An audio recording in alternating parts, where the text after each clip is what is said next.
Okay, hi. So now we're going to do the butterfly collection from the hand. I'm going to be the patient because I have really, really good hand veins, as you'll see.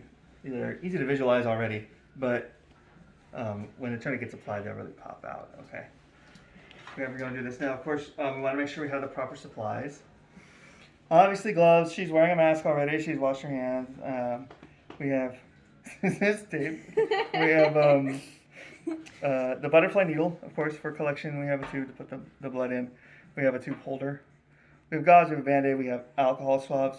We don't have cotton balls here, so that's why I don't have any. You should have cotton balls. I apologize. We have some tape in case we need to tape gauze over my injection site in case I bleed excessively. I shouldn't, but it's possible. And of course, a tourniquet. I do advise you guys to clean the tourniquets. You don't have to do this, but clean the tourniquet with alcohol periodically because, again, this is a reusable item touching people. It may be a vector for infection spread, and it's something that's often overlooked when people are doing blood draws and things like that. You just assume it's clean. Okay, and of course we're on a drape on a tray, and I'm sitting here. You know, again, my feet aren't touching the floor. It's better my feet are touching the floor. I'm not crossing my feet. Right? But that's okay. We're just doing it in the room here in the back of my office. Of our office. It's not mine. Okay, so. Oh yeah, so. Hello, my name is Riona. I'm going to be your medical assistant today. Can you please verify your full name and date of birth? Henry Crossan, 2772. Okay, the doctor has ordered me to draw blood today from your hand. Have you ever had this done before? Yes. Okay, are you fainting? I'm sorry, are you fasting? I am. You are fasting. And do you faint at the sight of blood or needles? I do not. Okay, are you allergic to any latex, bandage, adhesives, or tapes? No. And are you taking any blood thinners? No. No. Okay. All right, may I please see your hand? You may. You may. So she's tying the tourniquet right behind the ulnar. Can you bear it down? Yeah, sorry, I don't know how to do that. The ulnar, what you call it, bone. The tubercle in it, where the wrist bone sticks out. Not over it, or it won't ligate the blood properly. Now you see my hand veins pop out. Oh, look at that. And that's students will usually go here. Or here is a very good one. What were you saying before? I was saying that one. Right. You see how the veins, these two veins come together, and the vein after where they join is usually a little bit bigger, but it may be more. It does tend to hurt more the closer you go to the wrist. So you may want to try one of those. Can I do this one? Yeah, you can do that one. Okay. Sure.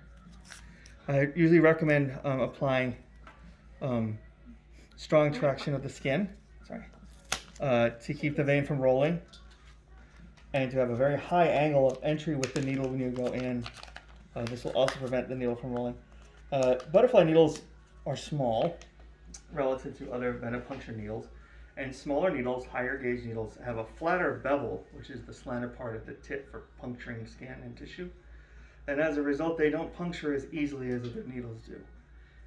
So you have to take some extra measures to guarantee that the needle will puncture the skin and the vein easily.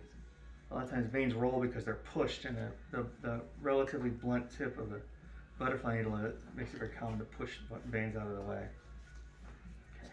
Sorry, I was sitting up. Alright, I'll get this down. Thank you. Welcome.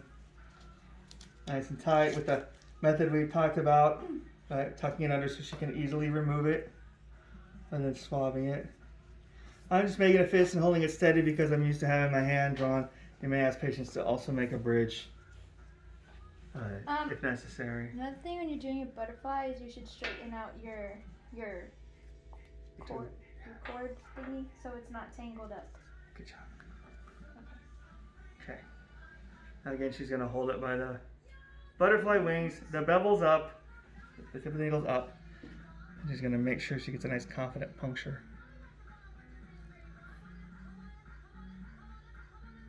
Is it okay? Yeah, I'm great. Okay. I'm fantastic. We need blood. We did get blood, but hold on. Okay. You okay? Yeah, it's fine. Don't worry about it. Okay, I'm gonna pop it. We're getting blood. Yeah, do it. So again, it's tourniquet. It's tube. And then she pulls the needle out. And you apply pressure, please. Of course. She's making sure not to put the gauze or on the puncture site before she pulls the needle away. You don't want to do that. It'll push the needle into the skin. It hurts like. It looks like I am, but it's just like She's doing it quickly. Oh. If you're a less experienced student, it's okay to make sure you pull the needle clear. Then she has me apply pressure. Then she disposes of the needle. See, in this office, the sharps container is relatively far away. In lab, we try to have them closer. I don't want you guys to try to hold pressure with gauze on the puncture site and try to dispose of the needle. That is extremely unsafe. I don't want you to do that. Yes, please. And that is a fantastic job. No, thank you. Okay, hit stop.